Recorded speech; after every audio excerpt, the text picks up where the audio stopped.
Hi there, my name is Irina, and I'm a trainer and yoga teacher based out of Toronto. I've put together a quick video with some tips and exercises on how to avoid and manage back pain, as it's such a prevalent issue. This video will focus on stabilizing and strengthening the core, with a strong emphasis on extension of the spine and strengthening the back muscles. These exercises are to offer guidance and are not meant to replace professional advice. When dealing with prolonged back pain, chiropractors play a very important role in educating and helping you manage back pain so you can reach optimal health. Back pain can result from muscular imbalances throughout the core, potentially caused by too much flexion and not enough extension of the spine. Stop with the crunches, tight hips and hamstrings, and improper form and execution of exercises such as squats, deadlifts, overhead lifts, and especially crunches and leg lifts. So let's get started on your journey to better back health.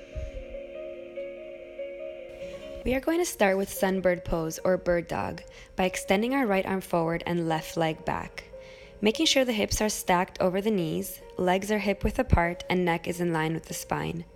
Hold here for about 5 to 10 breaths, then switch over to the other side by extending the left arm forward and right leg back.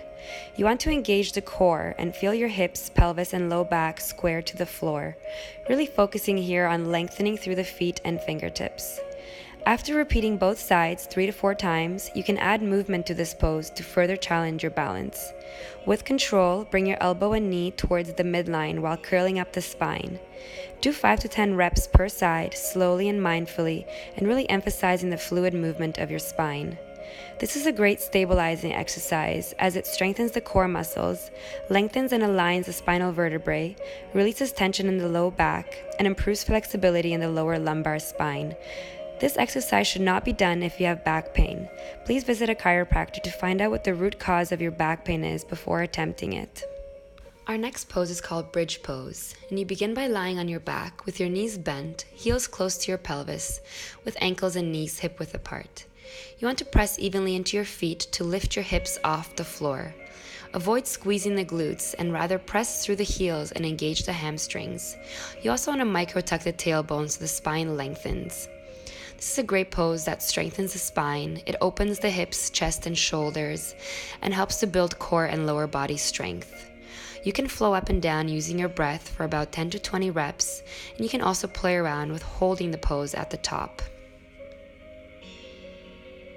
Lastly, you're going to have some fun with planks by starting on your toes and forearms with your feet hip width apart and elbows under the shoulders.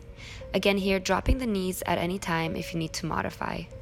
You want to press into the floor until you feel a bit of rounding between the shoulder blades, really engaging the core as you root strongly into the ground through the forearms. You want to make sure that your hips don't dip here.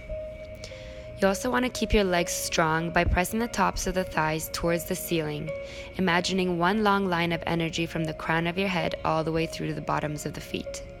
From there, moving into side plank by lifting the hips and pressing into the left forearm while extending the right arm up towards the ceiling. Side planks should be done with a heel to toe foot alignment and not with the feet stacked. Again here, you can drop the left knee towards the floor if you need to, while keeping the hips lifted and shoulders stacked one on top of the other. There are many variations you can play around with here, from dropping the knees to the floor to gradually increasing your holding time to side planks and of course one-legged planks, which are a lot more advanced. You want to start with planks by holding for at least 10 to 20 seconds and increasing the time as your core strength increases.